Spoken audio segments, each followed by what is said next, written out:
If you want to experience today's story, I created an audiobook using 11 labs for this story. If you haven't experienced the story and don't like reading, go check it out, as I'm also looking for feedback. Thank you and enjoy the review.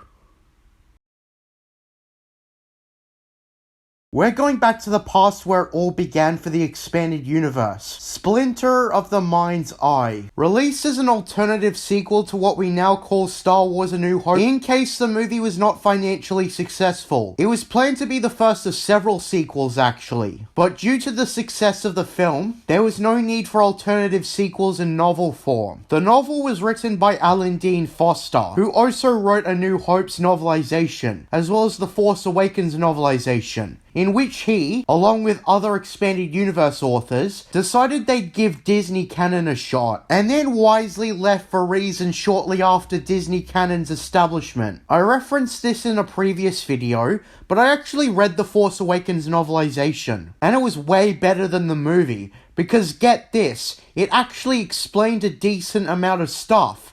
Shocking, right? It also elaborates on how Poe got off Jakku and adds additional scenes and context. It even had a scene where Rey meets Poe. Too bad Rian Johnson retconned it come The Last Jedi. Yeah, I understand why Foster jumped ship first chance he got. Same with James Luceno. Splinter of the Mind's Eye is the sequel to Star Wars A New Hope. Retrospectively, it was put out around a year before The Empire Strikes Back, although the story is also cited as secondary canon, which means it's not in the mainstream canon. The holiday special is also on this tier due to its weird stuff. I have not watched the holiday special yet, so I can't comment. Thankfully, I don't need to play a video game to constitute for a lack of footage, because there's a comic book adaptation of the story by Dark Horse Comics made around 1996 that adapts the story into a visual medium, like the Thrawn trilogy, so thank God for that. So with that being said,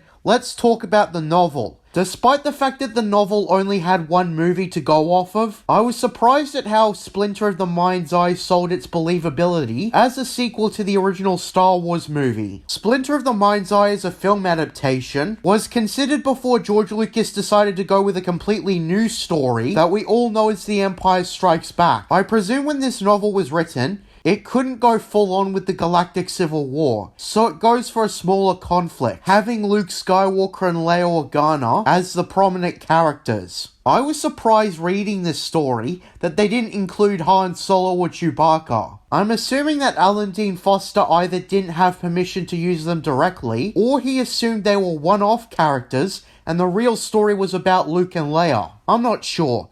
I just thought that this story went for an interesting approach. Although as a novel that was planned to be the first of a series, they probably were planning other stuff. The story follows Luke and Leia flying on a mission to Secaucus to attend a meeting to get certain people to join the Rebel Alliance against the Empire. The story is a self-contained adventure during the Galactic Civil War, in which the main characters crash land on the planet Mimban, which would later be used in Solo, a Star Wars story. Let me say firsthand, I prefer Mimban in Splinter of the Mind's Eye, as it actually has a history and personality. The writing style is also straightforward, how I like it. I rarely got confused on what the book was trying to describe, and I always got the gist of the story. As the story only has one movie to go off of, and all the context revealed in all three films weren't established yet, this story has some stuff that aged poorly, although it's through no fault of Ballantine Books. There's moments of Luke keeping his crush on Leia to himself. The story actually partially characterizes Luke as having feelings for Leia, but as a soldier for the Alliance,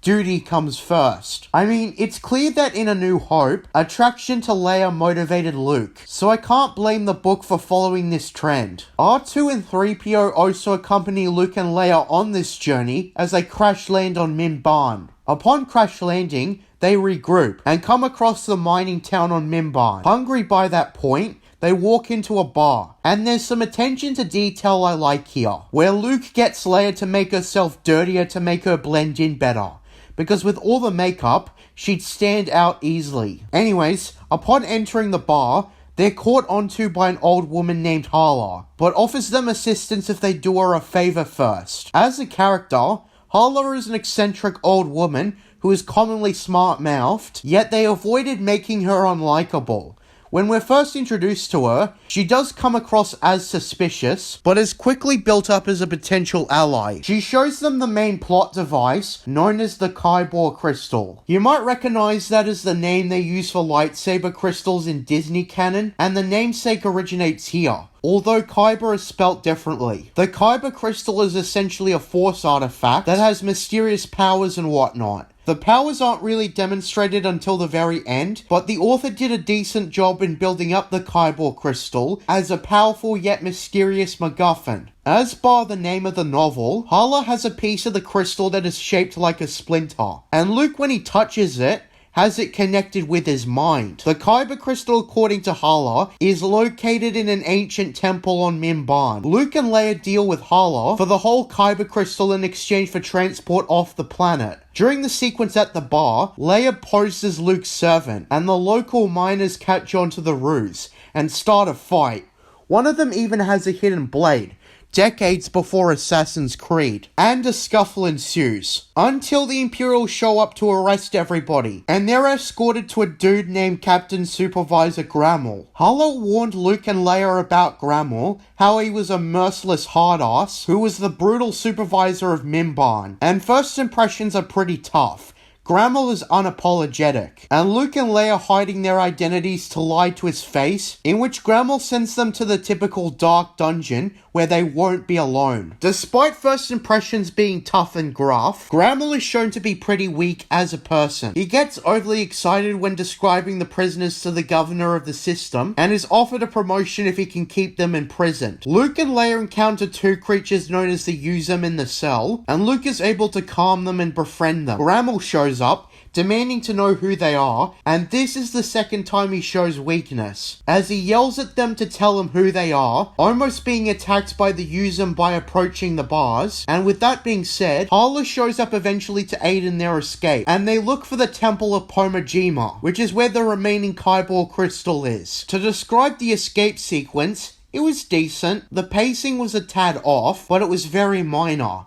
Anyways, traveling through the swamps of Mimban, a giant worm-like creature appears which busts up their ride, and Luke and Leia are separated from Hala and the droids, and so Luke and Leia must navigate on their own. They eventually meet up when a group of primitives known as the Cowway are encountered, and after Luke proves his worth to the Cowway, the Imperials show up soon after, and it's here where the climax comes full circle. Another way this novel is iffy with future canon is having Darth Vader confront Luke and Leia, and on top of that, referring to Luke as Skywalker, which is evidence that the Vader father reveal was incredibly well hidden, as Lucas told very few of the revelation.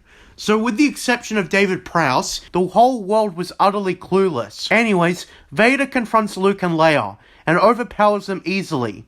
It's shown that he's toying with them, and it only takes a power-up from Ben Kenobi for Luke to be able to cut off Vader's arm, and immediately afterwards, Vader falls into a pit, with Luke and Leia having survived the Dark Lord of the Sith. The story wraps up here, with Luke and Leia trying to convince Hala to join the Rebel Alliance. That's the plot summary on top of my basic thoughts. This was a solid novel.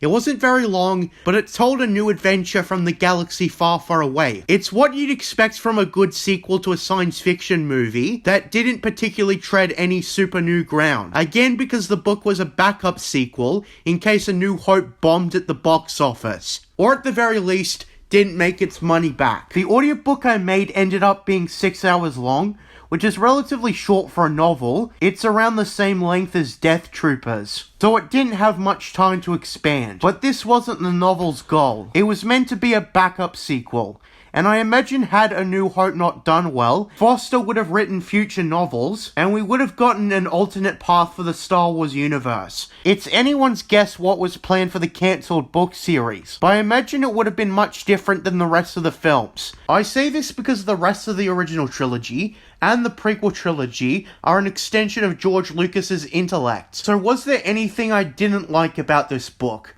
Well, there's the villain kills his own men cliche, in which Vader executes Grammel for his failure. This actually predates The Empire Strikes Back by 2 years, and can be considered the first case Vader executed someone who was on his side without hesitation or mercy. I also thought the book kind of dragged in between Luke and Leia getting trapped after the attack by the worm-like creature and meeting the cowway, but that's it for major complaints.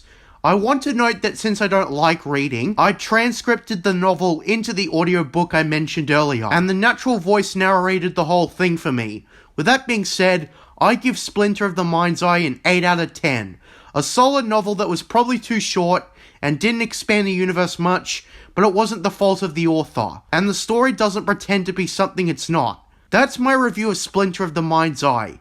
I'm JJ Plagiarisms, and until next time, what are stores with mystery boxes? Under the mountain.